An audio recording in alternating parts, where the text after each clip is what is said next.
ఈ రేవంత్ రెడ్డి గారికి, real estate వ్యాపారం చేసే రేవంత్ రెడ్డి గారికి భూమి అంటే ఆయనకు ఒక ట్రాన్సాక్షన్ కావచ్చు, కానీ నా పేద బీసీ ఇంటి ఆడబిడ్డకు భూమి అంటే ఒక ఇమోషన్. నా పేద దళితులకు భూమి అంటే ఒక ఇమోషన్. నా ఆదివాసీలకు భూమి అంటే పంచ ప్రాణం. వదిలిపెట్టి ఉండలేరు, అడవిని వదిలిపెట్టి, భూమిని వదిలిపెట్టి. ఆ విషయం అర్థమవుతలేదు రేవంత్ రెడ్డి గారికి. మానవత్వం అన్నది పరిపాలనలో లోపించింది. అందుకే నేను బలంగా నమ్ముతా ఉన్నా, భూమి పంపిణీ జరగాల్సిందే.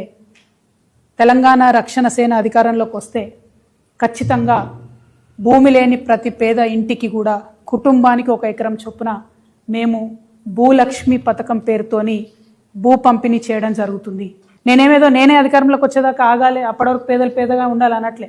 కాంగ్రెస్ ప్రభుత్వం భూ పంపిణీ కార్యక్రమం మొదలు పెడితే మొదటి వరుసలో నిలబడి మేమే పంపిణీ చేస్తాం. 1 ఎకరం లేనటువంటి పేదల గురించి వాళ్ళు నేను అప్పీల్ చేస్తూ ఉన్నా, వాళ్ళ గురించి మాట్లాడుతూ ఉన్నా.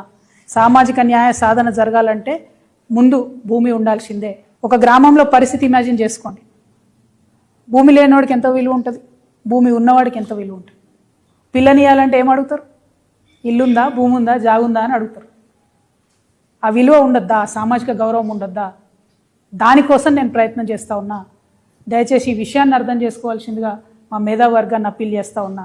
నేను సామాజిక న్యాయం జరగాలి తెలంగాణలో అంటే అది పొలిటికల్ స్లోగన్ కాదు, విప్లవాత్మకమైన గుణాత్మకమైన మార్పు కోసమే తెలంగాణ రక్షణ సేన ముందొచ్చింది.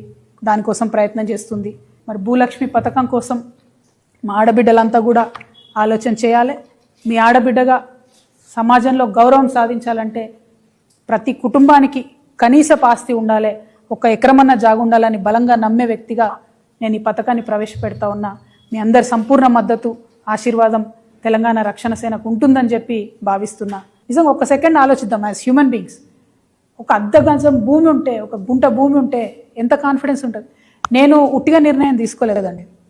దాదాపు 2 నుంచి 3 వేల మంది మహిళలతో ఇంటరాక్ట్ అయ్యి, పేద మధ్యతరగతి అగ్రవర్ణాల్లో ఉన్న పేదవాళ్ళతో అందరితో ఇంటరాక్ట్ అయిన తర్వాత వాళ్ళని అడిగిన, నేను ఏం కావాలి అంటే, మేము రేపు చచ్చిపోతే మమ్మల్ని ఏడగాలేయాలి, 6 అడుగుల భూమి లేదు మాకు అని బాధపడుతున్న పరిస్థితి నేను చూసిన.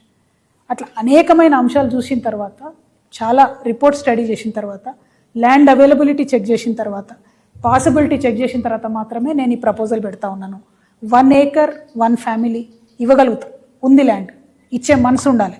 రేపు మేము వచ్చిన తర్వాత పరిపాలన అమ్మ మనసుతో జరుగుతుంది కాబట్టి అందరికీ కూడా, పేదవారందరికీ ఖచ్చితంగా దొరుకుతుంది. ఎందుకంటే గౌరవం ఇవ్వాలి,